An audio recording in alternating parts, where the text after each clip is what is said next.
Once upon a time, there was a snake that thought it was a rabbit. This snake lived in a small glade on the edge of a forest. There was a small spring off to one side that seemed rather large and important to the creatures that lived in the glade, but it wasn't really special in the grand scheme of things. Most of the glade was inhabited by small furry animals who had never seen a snake until this one had hatched. There were a few animals who could remember when snakes had still lived in this area, and they did their best to encourage the snake to act according to its kind, but the rabbit snake didn't even notice. Then, one day, the snake, who had always been more curious and adventurous than his bunny siblings, decided to try and cross the stream. He had been feeling a growing sense of not belonging, and so said goodbye to his parents and family. This feeling was emphasized every time a visitor stopped in their glade for a rest before passing through. These visitors were often the only way that the little glade heard the news of the surrounding forest. The snake loved quizzing these passers-by for as long as they stayed. Now, with the determination to find out who he truly was, he headed down the muddy bank of the stream. He was far away from the familiar noises of the sunny glade before he found a fallen tree branch that stretched across to the other bank. The water rushed down below with a noise that made his stomach churn, but he forced himself to continue on.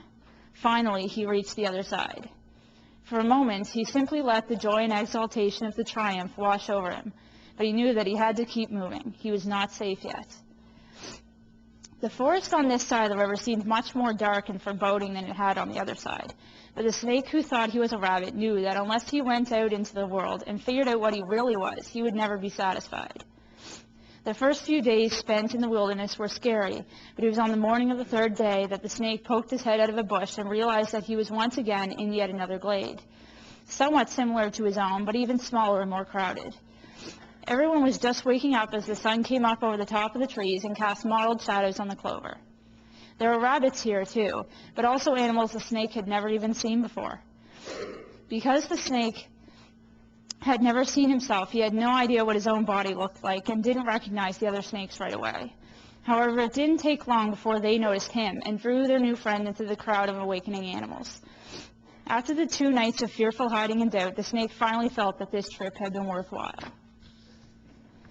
The snake, who was no longer a rabbit, soon learned that there were quite a few predators that enjoyed the taste of snake, but even the danger added to the thrill of living in a new place and learning new things. When spending his time with the other snakes, he learned more about himself than he had ever thought possible. Of course, some days it was cloudy out and he had to huddle in an uncomfortable hole in the ground without any cuddly furry relatives to keep him warm. But there were also the days where it was sunny out and all I did was bask out on a warm stone in the sun.